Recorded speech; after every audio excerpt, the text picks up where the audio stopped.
Hi, tubers, and a very warm welcome to my very long awaited video. It it took me a minute to get here because I've had to think about so many things, but also there's been so much unpacking that I had to do in my own personal space, right? And I mean, can we talk about how they never tell you that this is what adulthood looks like? I mean, one moment you have your whole entire life figured out, and then come moments and points where you just have to put everything on pause because there are other things that need to take priority. That, coupled with the fact that I am a mom, I work, and I still have to focus on my studies. But like I said in my first video, right, my intro video, that this is so important for me. Having this YouTube channel, creating a community of my own, is also very important to me. And I feel like this is gonna be a safe space for me to come and vent to you guys about everything and anything. So can we just unpack a little bit of what I've went through in the past couple of months, right? Child, it's a lot, right? But we're here now. We're here now. We're here now. So I wanted us to get into this, right? But before we get into this, I also want to unpack just a little bit of what has taken place in my life in the past couple of months. And nobody ever told me that adulthood was going to look so chaotic. Like one moment I'm out here thinking I have my life all figured out, everything is in place. And then I'm hit with reality that, okay, look, we're not going to do this your way. We're going to do it your way, but it's not going to happen like that all the time. And I've had to make peace. I've had to make peace with the reality that certain stuff were happening and taking place in my life, and certain things had to take priority over certain stuff. So, a little bit of unpacking of what has happened in my life in the past couple of months. I lost a close friend of mine. Never in a million years did I think I'd be sitting here right now talking about the loss of my best friend, right?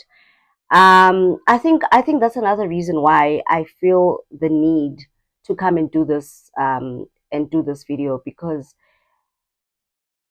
reality that I've lost this person in my life, and this is someone that I've known my entire life. You know, there are friends that you know for a couple of years. There are people that you start this journey of life with, and you obviously don't complete the journey of life. You don't see it to till the end with the people that you start off with. But I genuinely thought this person and I were gonna be exactly that. You know, it very emotional.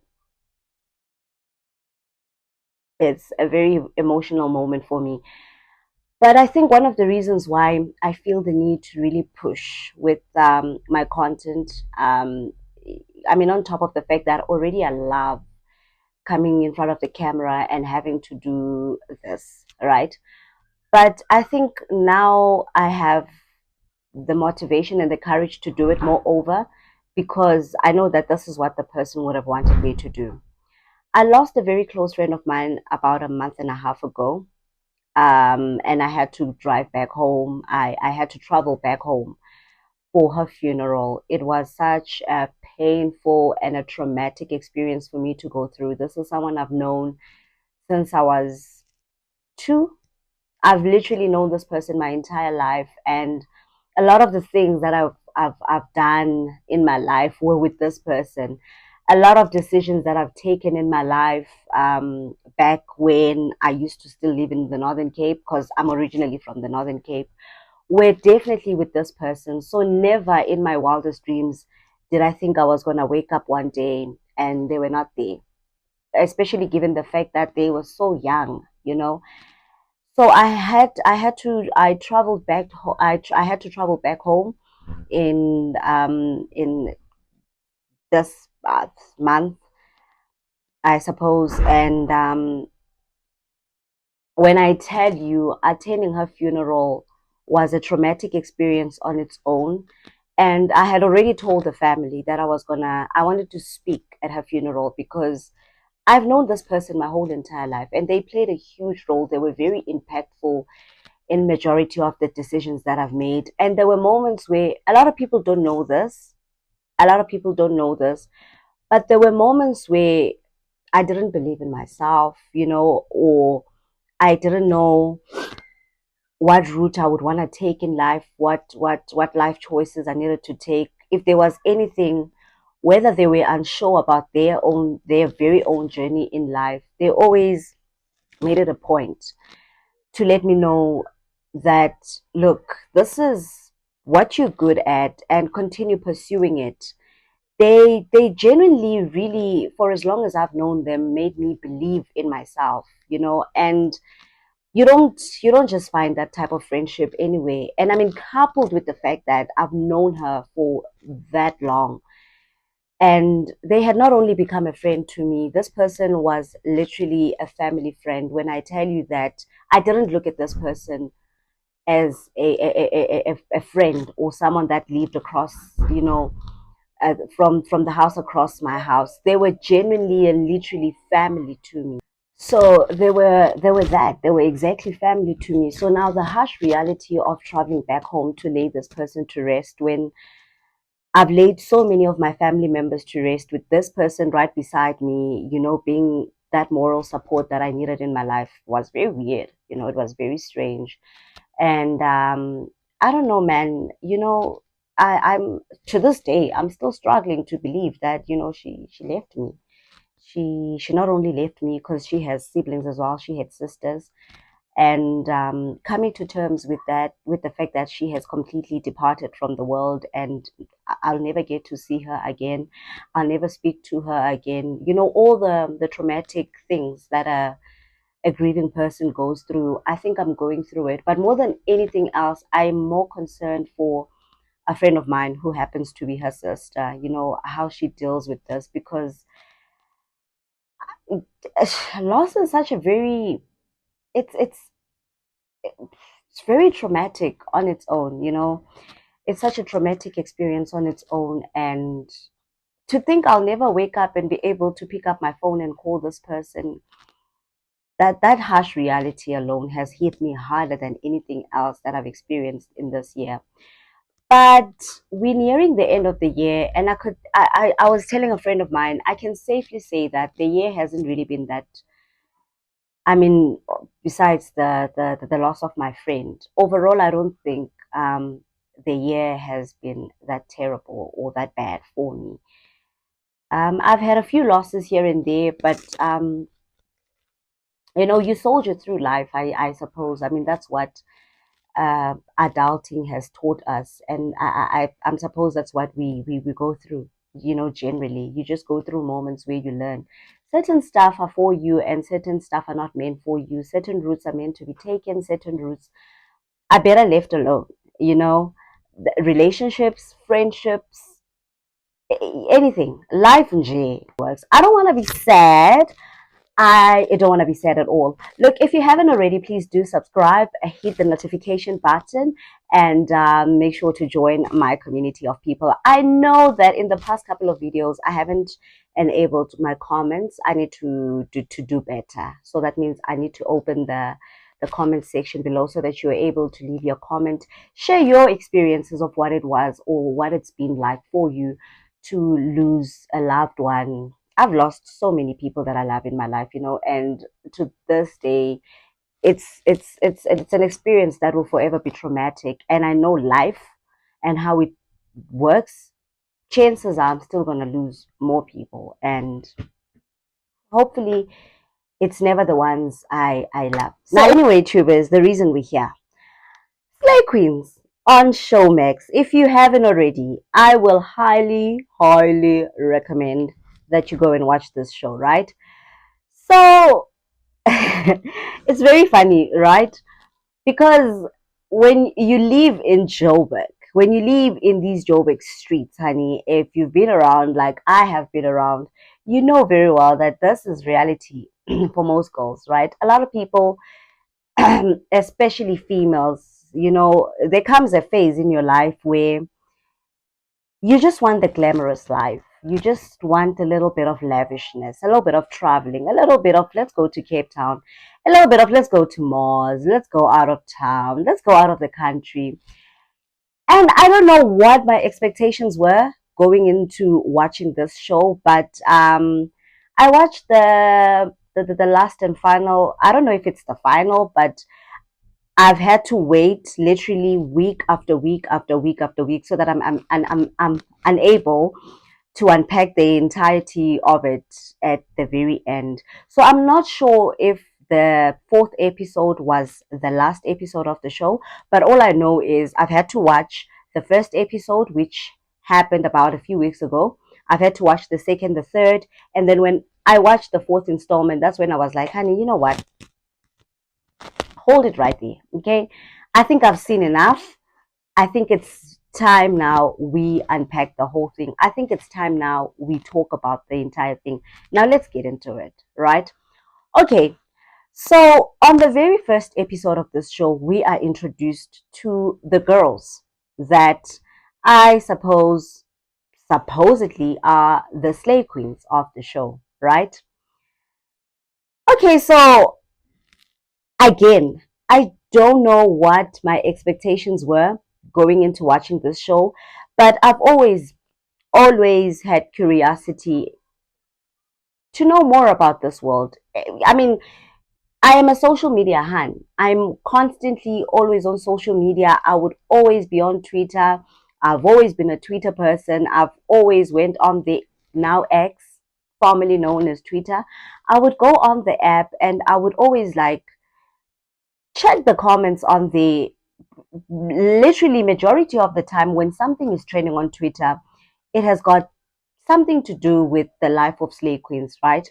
If it's not your Cyan Bougies trending, it'll be your Mihlali Ndamases, which obviously we've come to know these people as the slay queens, right? So I guess yes, going back to the very first episode, we get introduced to what we will come to know as the slay queens of the show. Now, I am not gonna lie. We get introduced to Ino Morolong. I was a little bit disappointed. I am not too familiar with her, but I've heard stories. I've seen stories on social media. And what you will learn about South African social media and the slave queens is that you will learn some people against your own will. You will know about certain people against your very own will. I don't know how I've come to know of Ino Morolong, but at some point in my life, I just came to know that this is who she is. I know that she's a lady from the Free State. I'm not sure what her line of work is. I've seen her posts on social media where they'd be trending, where she would allegedly be recruiting girls about her. I've read tweets, I've read articles in blogs where they would be talking about Ino Morolong apparently posting about how she needs specific girls. And this is my favorite. Whenever she posts, she makes these Instagram posts, right? Stories, rather, if you may. She would be very specific in the type of girl that she wants. And that is always, I want a clean girl with um, a beautiful body. You must be very pretty. You must look gorgeous. You must look beautiful. If you don't even bother DMing me. That on its own is very suspicious, right? Suspicious. Like, what do you mean you're looking for a clean girl? What does that even mean? It has it has been a topic of discussion for so many years. I mean, for as long as I've come to know Ino Murolong against my very own will, we've come to know that she is that lady. Very creepy, if you ask me. You go on social media, you say you're looking for girls of a particular age, and the age also very suspicious majority of the time. You're looking for girls aged from 18 up to a certain a particular age, but it's never really old girls. It's never anything above, like 25, 27. It's always like girls younger than that. Now, I'm not saying that, okay, so in South Africa, I suppose once you turn 18, you are of legal age. So you're pretty much allowed to do whatever you want to do after that. But come on, we know this. It has been scientifically proven. It's been spoken about several times that if you're 18, you might think and you might believe in your own right that you're an adult, you're ready to make adult decision and adult choices. But I mean, we live in a world where we know this, and we know this very well, right? That at 18 your mind is still developing, you're still not making clear choices and clear decisions about your life. But hey, right, I'd also want to add to that. I truly and honestly, from my heart of hearts, believe that a lot of times people mature differently. I mean, it just depends on the circumstances in which we were raised up in, some of us were raised under circumstances where everything was catered to us, maybe on a silver platter. You were allowed to be a child if you were at an age where you were supposed to be a child. And then there are just those of us that grew up in, very poverty stricken circumstances or environments where you've had to grow up very quickly. We've seen this a lot, right? In townships where girls are forced to become adults because they have to look after their younger siblings. They've had to provide for their family members because maybe the parent is no longer there, in circumstances where the parent has passed away. Then you see a young girl thrown into this jungle now where they have to go and provide for the family and play mother, and play the matriarch of the family against their own will at an age where they're supposed to be experiencing childhood and just be kids themselves. So yes, maybe there are 18-year-olds that have matured beyond their age given the circumstances that they grew up under. But still, at 18, I still think that no matter how hard the circumstances are from where you come from, you're still a child. You still need to experience childlike things. You still need to fully live in that moment of being a teenager. Because, in all honesty, if you're 18, when you're 18, you're still a teenager, right? Okay. So we get introduced to Ino Morolong, and I know Ino to be that lady. I've heard of Ino being that lady. I've seen posts of Ino Morolong doing things like that, being that creepy lady that would post those creepy Instagram stories asking for girls of particular ages to come forward, and they must be clean. Okay, fine, Ino Morolong. And then I suppose after now being introduced to Ino Morolong, we get introduced to a couple of other slay queens as well, right? Now, the person I was happy to see was definitely Cyan Bougie, right? I'm happy to see Cyan Bougie being a part of this production. I'm happy to see Cyan Bougie being a part of this because, I mean, with all the controversies, the controversial, honey, let's talk about it, right? Cyan Bougie is part of the cast, okay? She is part of the girls. She's part of the girls that Slay Queens. I'm happy now because I'm thinking, okay, we know Cyan to be very honest, very upfront, very forthcoming about the lifestyle of Slay Queens. I mean, Cyan has trended for so many reasons. Uh, she had that leaked sex tape. She's been affiliated with so many people in the industry. Your Prince KBs of the world. She's had affiliation with she's had affiliation with we don't know some of these people, but apparently big names like the minister. Cyan has spoken very openly about dating older men of a certain stature. Um, Look, I was happy to see Cyan because in my head, I'm thinking, okay, we have Ino Morolong to balance the scale. We definitely need Cyan to be a part of this. I mean, who better to tell us more about this life than Cyan? Cyan has done interviews where she's been open about the sex work life. Cyan has pretty much indirectly told us that I sell for a living, right? I sell a little bit of coochie here and there, and I'm not afraid to say it out loud. So then we get introduced to Cyan Bougie. She's part of the ladies. We get introduced to some girls. Now, this is where I got a little bit confused because I'm like, okay, wait, hold up. Who are these people? I mean, if I thought I was on social media and I knew a lot about social media. Honey, this show proved me wrong. Because majority of these girls outside of Murolong and Sayan Buji, I had no idea who these people were. Okay, right now let's get to it. Let's get to who these girls are. There were a number of girls. So there is a girl, a rapper. When I tell you, I've never been so confused about why a person was a part of something, it was definitely this girl right here. I have no idea why she was part of the show, but I guess we are still balancing the scale, right? It needs to be balanced because we need aspiring slay queens, we need pimps, we need someone who has all the info, all the 411, all the inside of the slay queen life.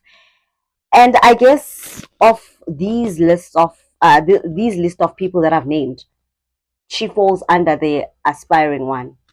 We get introduced to this hand. Now I forgot what her name is, right? We get introduced to her.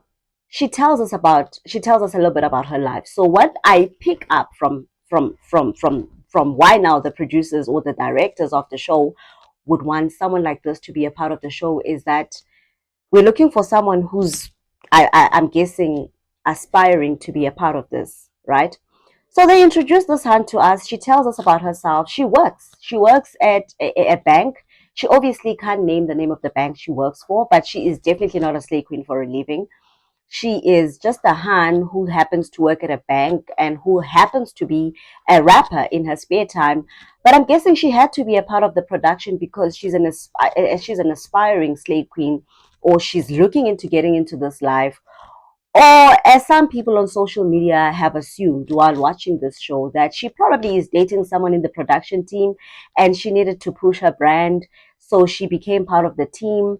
And I guess she just had to be a part of this whole thing now, which threw me off completely because throughout the entire time I was watching this, I just could not see why she featured into this. I just could not see what the necessity of her being in there was for, but I guess we needed an aspiring slay queen. We also get introduced to this hand now. I think her name is Boiti, right? Okay, fair, fair. But as the list keeps going on, and we keep being introduced to these girls, I'm like, something right in the milk. Because why are these? Where are your faith in Getties? Where are your? Who are the slay queens that are hip and happening that are currently traveling the world? That's where majority of my disappointment came from. I'm like, come on now, the production team could have done a whole lot better than this. We also get introduced to a Han who's apparently originally from Mpumalanga, right? She becomes a part of this. I guess I see the need for her, right? She really is living this life. She sells for a living, right? She's into the sex work life. So who better to talk about it than her? Who am I missing out? Okay, so we also get to see Jazzy Q being a part of the production, being a part of this whole shebang. I guess he's also the right person to speak to about the lifestyle, given the fact that he owns a club, he has more insight, he sees these things that are happening and that are going on. So I guess he's the right person to talk on this, to speak on this. I also like the fact that, Jazzy Q is from the hood. So we need I guess we need a male perspective of someone who's from the hood to get to know more about this. But also he's famous, right? He's in the music industry. He owns a club. So he has more insight. He has more info, I guess, on this. So I guess we need him in this as well. So Jazzy Q is a part of it. We get introduced to this white hand, and I think she's from Cape Town or something. Okay, a white girl to balance the scale. Okay, I see you, production. I see you. We need a white girl to balance the racial equation, I'm guessing. So that's what this hand is there for. But also, did you know there were white girls in this industry? Did you know there were white slave queens that were sleeping with Nigerian men for money? Honey, come through. I guess the team had to pull that one. Okay, let's balance the racial equation, honey. Let's get them girls. Let's get the colors. Let's get the whites. Let's get the blacks, honey. Let's get everything. So I'm guessing, okay, we have your white girl now who's also a part of this. Okay, I see your production. I guess we have the team that we need, right, to speak on this. But we could not, we can never, we can never mention Slay Queens without bringing Jackie Pamutse into this. Now, honey, when I tell you the production team played a number on me now, because I was like, where are we going with this? Because already I'm disappointed. I'm looking at the list of these supposedly Slay Queens because now, stay with me now, okay? Look, don't lose me now. Don't lose me. Stay with me. Understand where my disappointment comes from. My disappointment does not come from the fact that we have a show called Slay Queens, people, and we need to adhere to the name of the show. If we're going to speak on Slay Queens, my expectation as someone who's on social media, and I mean actively on social media, my expectations were very high. I'm expecting us to, like I said earlier, I'm thinking we're gonna have your Faith and Gatesy's of the world. Now, those are the people I wanna hear. I look how interesting would it have been if we had like top tier Slay Queens to speak on the Slay Queen lifestyle? Because from the very moment I heard that Showmax was making a show and the show was going to be about the Slay Queen lifestyle, I said to myself, now that's not educational. We know this. We've established this as society. We have established this as a country that we don't need to speak on the Slay Queen lifestyle anymore going forward because it's not educational. We are not teaching the youth. We're not teaching the young people that are coming up in the world how to better themselves. We're not giving them the right tools to say be a better person if the main topic of discussion is going to be Slay Queens. But there was still that anticipation for some of us that love reality TV. I'm a huge fan of reality TV. You're telling me that we are about to have a show in South Africa that's going to speak on Slay Queens and the Slay Queen lifestyle. Sign me up, right? On but only on few, on maybe let's say two conditions, right?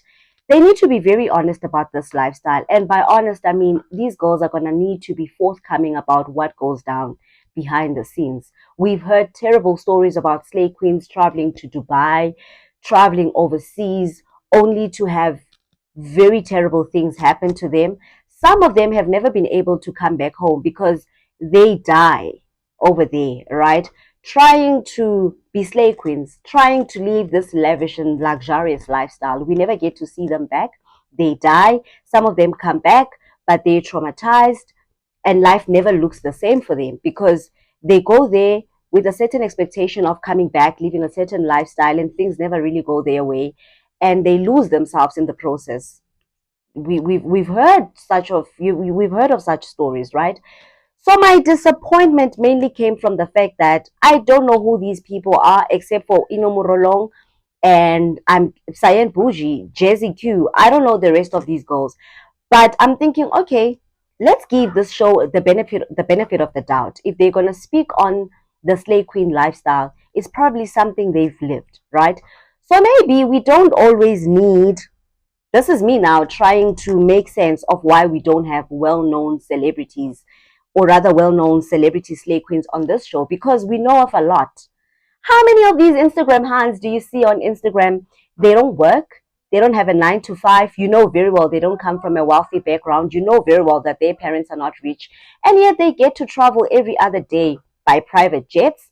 They go on these lavish trips. But you know very well that these people, how do they get by? Now, those were the people I really wanted to see. Those were the people I had expected to watch when I watched the show Slay Queens, because I'm thinking in my head, if that's what the show is going to be named, then let's adhere to the name of the show. Let's follow procedure, right? Let's follow suit to the name, to the title of the show. Let's see real Slay Queens. But I'm like, okay, at this point in time, I'm like, okay, I'm going to give this show the benefit of the doubt. I'll take what I can get at the moment. So let's see what these girls have to provide. Fine. Jackie Pamusi, very happy to see her being a part of this. Now, if you don't know Jackie Pamudze, Jackie is a South African author. I first came to know and hear of Jackie when I read her book. I think this was back in 2019 when I came across the book. I think the name of the book was called The Hockey Club or something of that sort. So Jackie is someone who has lived through this experience, right? From what we know. Jackie has been a part of the Slay Queen life way before it was even called Slay Queen, way before it was called what we now call baddies, what we've now come to know as baddies. Jackie Pamutse has been a part of this way before it even became a thing. Honey, she's an OG. Understand this. Jackie Pamutse is an OG of this entire lifestyle. So, okay, what a perfect person to speak on this because she's going to be speaking from experience. Jackie has written a book on this called The Hockey Club where she was exposing people. Well, she never mentioned names for obvious reasons. She's never mentioned names of these ministers or of these um, men that are involved in this, but she has exposed the lifestyle behind what we now know as slay queens, why they live the life they live, how they get to travel from one city to the next, how they get to have their lifestyle provided for them. Jackie has written a book on this. She has experience. I'm on board. We have Jackie Pamutse on board. I'm on board. Sign me up. Already I am seeing the vision, okay? She's very articulate. I love an articulate queen, honey. Yes, Jakey, because she's going to speak on it, right? Okay, production. I see you. We headed somewhere with this. We headed somewhere, honey. So Jakey Pamutse is a part of this. She's going to speak on the lifestyle. She's going to give us a little bit of an insight. There's a huge age difference between Jakey Pamutse and the girls that are currently doing this thing, right? So maybe the rules have changed a little bit. Things might not be what they were back when Jackie was in the game. So maybe the game has shifted a little bit. But still, we need someone who's going to be forthcoming about the entire thing. We need someone who's going to speak on it and speak on it with real honesty. Me, personally, I'm happy that Jackie's a part of it. Cool. We on board. And of course, we have professionals. I'm guessing we have a psychology, or I mean a psychologist in the house who's going to speak about this, who's going to give us a perspective of where all of this is coming from. Good, I'm on board. Now we are introduced to the entire team. We get to the very first episode. We get introduced to these girls, who they are, what they do, and they talk. They get to talking, they get to telling us about the Slay Queen lifestyle. I was a little bit thrown off because from the very first episode till that very fourth one that I watched, I wasn't impressed. They were not being honest. They were not telling us the nitty gritty of what we needed to hear. So look, let's be honest now. The expectation of us watching the show was that we're gonna see a whole bunch of girls that are gonna tell us the advantages and the disadvantages of being involved in with this lifestyle, or rather in this type of lifestyle. I'm going in there with the expectation that for a young person who's 16, who's 17, who's 18 watching this, they're going to learn that, okay, there are pros, but there are also cons into living a lifestyle like this. I'm going to live lavishly. I'm going to be able to go shopping for that bag that I want, the expensive bag that I want. My expensive lifestyle that I want is going to be definitely provided for, but there's going to be a price to pay. I'm going to have to pay a price for this life. I didn't get to hear none of that. Okay, so the white girl talks about how there was a time where they flew her to a city or something of that sort outside of the country. When she got there, the hotel room was beautiful and all of this, but she never really got the full experience of the city that she was made to travel into, because she spent majority of the time in the hotel room having to please these old moneyed men.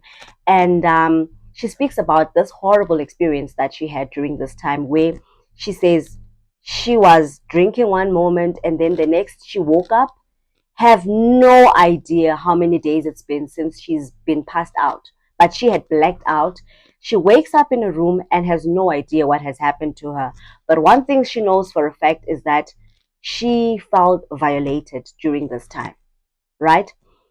It's the major thing that I want young people to really take away from this is that yes, the old people, the older men that have money to provide for the lifestyle, they're definitely going to provide the lifestyle that you want, but you're going to pay for it with your life, right? Imagine waking up in a room having no idea what happened with you.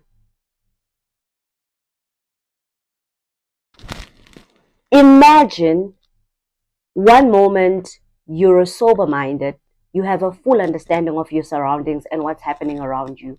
Your sobriety is there. You black out, you wake up, you have no recollection of what happened to you, but you feel very violated. Honey, that was so disheartening. When I heard that part, I was like, okay, we're getting somewhere. Because, okay, I'm watching this show for the fun of it, but also I am trying so hard to find educational parts in it because what are we taking away from this? If anything, I'd like to take away the fact that a lot of young girls want to get into this lifestyle, but I don't think a lot of these young girls have an understanding of what happens behind the scenes. So for her to speak on that, as traumatic of an experience as it was for her, I'm happy she spoke on it because it's reality. The reality part of it is that the lifestyle is not all, it's all that gold, all that glitter is not gold. You know, all that glitter is not gold. It looks very lavish and luxurious from the outside, but inside it's very shitty. A lot of shit goes down. Okay, so this white girl speaks about this, and you can tell it wasn't a pleasant experience for her. I mean, whose pleasant experience could, who would have a pleasant experience going through something like that, right? But again, if you're gonna get into this type of lifestyle, if you're gonna be a part of this industry, if you're going to be a part of the people that are involved in doing something like this, you need to know that there's a price to pay. Now, I'm not saying she had what was coming to her. I'm not saying she deserved what happened to her. As a woman myself, and as a mother to a young girl, a mother to a girl child, nobody wants to, no one wants their child to go through what this girl went through, but she went through it, you know. She speaks on it. She's heartbroken about it, but I guess it's a lesson to learn in that it looks very, it looks very glamorous from the outside, but it's not also glamorous once you're in it. And she speaks on that, and I'm like, okay, you know, cool, all right. We also, what I enjoyed thoroughly about this show was the fact that they were able to show us these girls' backgrounds. Now, that's a very important part because then it leads us to an understanding of some sort as to why these girls are doing what they're doing. We need to have a clearer understanding now why a person would just randomly wake up one day and decide, I'm gonna sell my soul, you know, for a specific amount of money. So we get to see their background, how they grew up. A lot of these girls come from broken homes, you know, they come from broken households. So it kind of made sense to me a little bit as to why it will eventually lead to this for them, why they would see this as a way out, why they would see this as means of living and see it as something that they can get into. We get to see their upbringing, they speak on it. Honey, what I picked up more than anything else is that, ooh, child. So I'm not sure if there will be more episodes released from this show, right? But I just had to give you my little take, my little 2 cents, my little 2 cents from the 4 episodes that I've watched so far. I don't know if the fourth episode was the final one, but you know what? I wouldn't be mad at all if it's the last one, really, because there was absolutely nothing I took away from this show. What did we learn? Absolutely nothing. Because, I mean, let's be honest, right? Stay with me now, don't lose me. A young South African girl right now somewhere in South Africa that was watching that show, can we honestly say it's safe to say that there's a young girl in South Africa that watched the show and has made a conscious decision after watching the show to say, I'm not going to be a part of this? I mean, yes, they spoke about the disadvantages of being a part of this lifestyle, but pretty much I don't think they were transparent enough with us. I don't think they told us everything we needed to know as society, as people that are not in this world with them, that are not living this lifestyle with them, that are not a part of what they do on a day-to-day basis.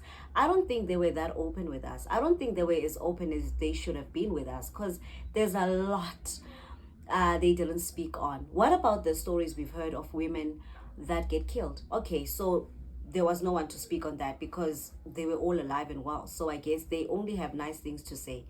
What about the stories we've heard about young girls that get trafficked in Cape Town, that get trafficked all over the world in neighboring countries, that come back and they are broken, and their lives are dismantled? What about those girls? We've heard of stories like that.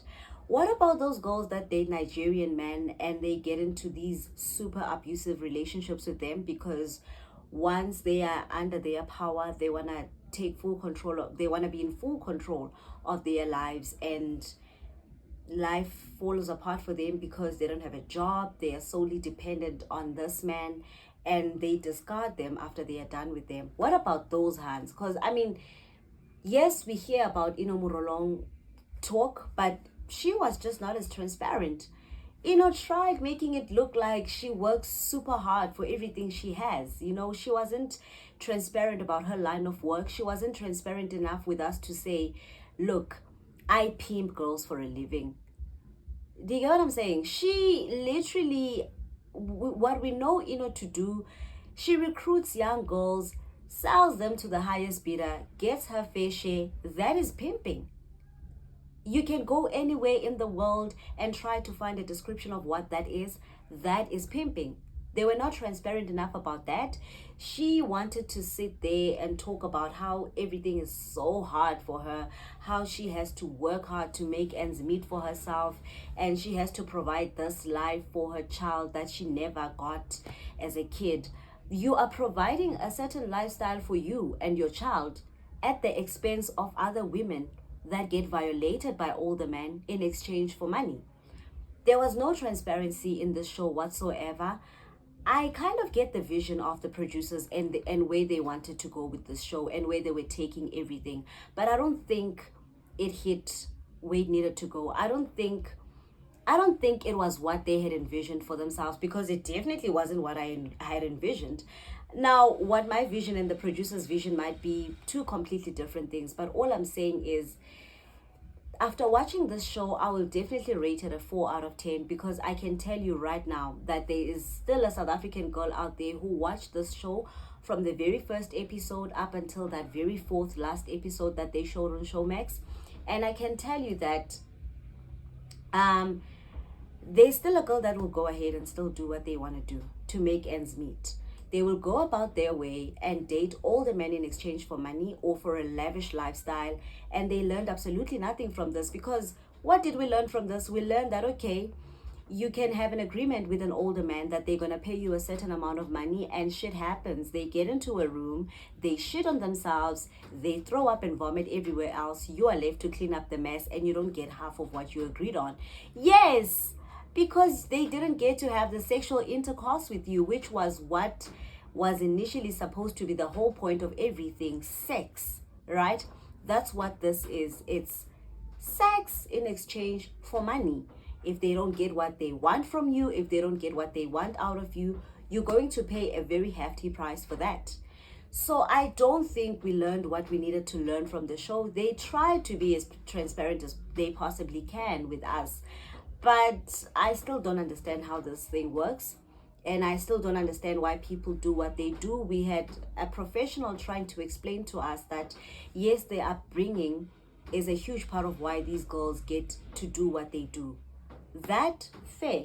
But still, I feel like the nitty-gritty of it all was still missing. The important parts, the important details, the important information of what should have been the huge, and I mean like the biggest takeaway from this, I don't think it was there. I don't think it hit the spot.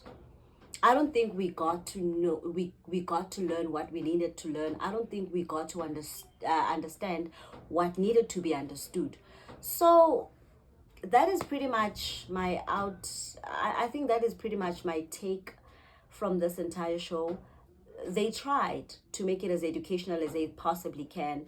They tried to get an understanding of why these girls do what they do. But at the end of everything, I mean, after all is said and done, I don't think we established why the government is also a huge participant of this. I mean, let's be honest. Besides lack of jobs in South Africa, besides a huge unemployment rate in South Africa at the moment, the government plays a huge role in this, because the very same people that are in government are the very same people that are providing this lifestyle for these girls. They are the ones that pay for these trips. They are a huge participant of what's currently happening. And I'm just talking, you know, besides the fact that they need to provide jobs, they need to provide employment within the government itself. Jobs need to be provided, employment needs to be provided for these girls. Outside of that, they play a huge role in what we now know as the slay queen industry. They have played a huge role in being participants in that. They pay for this lifestyle. They